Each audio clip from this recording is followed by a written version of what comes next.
If I meet somebody and they self-identify as an empath right out the gate, that is a big red flag for me.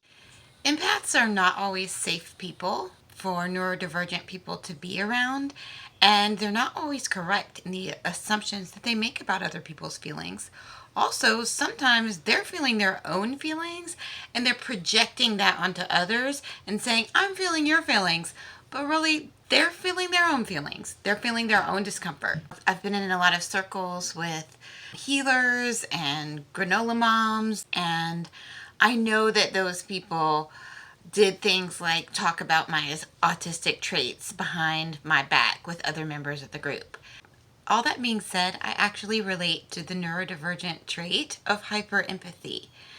Before I had updated information about autism, I thought that autistic people couldn't be empathetic, but in fact, an abundance of empathy is also an autistic trait. Empathy is simply the human trait of feeling one's own feelings and being able to imagine how other people might feel. Hyperempathy would then be an oversensitivity to one's own emotional state and an oversensitivity to the emotions of other people. I'm the oldest daughter. I have ADHD, autism, PDA profile, a scooch of PTSD, and a genetic codependency family history. So when you put all that together, it becomes hyperempathy. Traits plus traumas plus genes. I am rejection sensitive from ADHD. I'm hypervigilant from CPTSD. I'm hierarchy reactive due to PDA. And I have an ability to recognize social patterns because of my autistic special interest in socializing and in group dynamics. I also have ability to recognize facial expressions, tone of voice, nonverbal body language, posture, and stuff because I spent decades training as an actor and studying body language and communication and emotional expression. When I say hyper empathy, I mean that I have this unfortunate tendency to put myself in other people's shoes and imagine under what circumstances I would do what they're doing. So if somebody is driving up the breakdown lane of the highway, we're all sitting in traffic and they've scooted off to the side to escape up an exit. And I think maybe somebody's in labor and they have to get off the exit immediately. They cannot wait in the line of traffic like everyone else.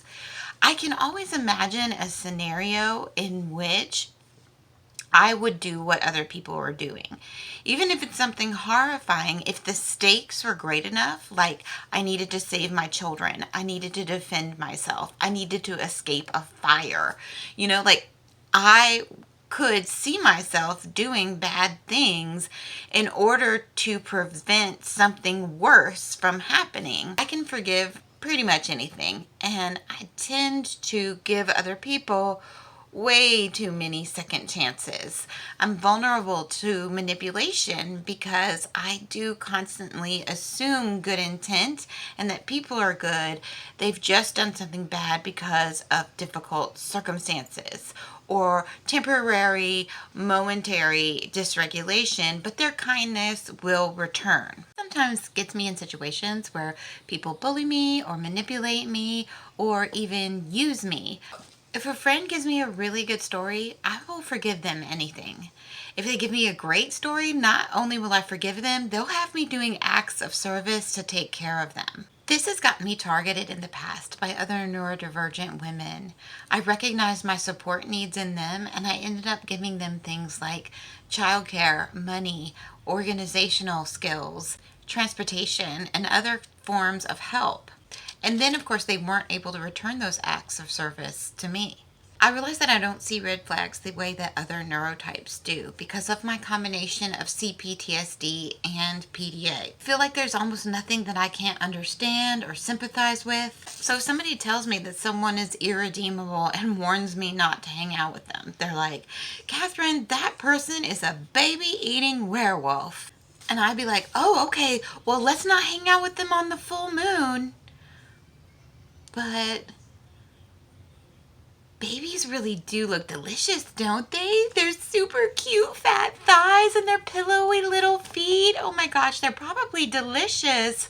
I mean, I wouldn't do it, but I understand. I do not condone the eating of babies. This super silly example explains what hyper empathy is to me and why it's a little bit more dangerous than run of the mill empathy when you combine it with my neurotypes.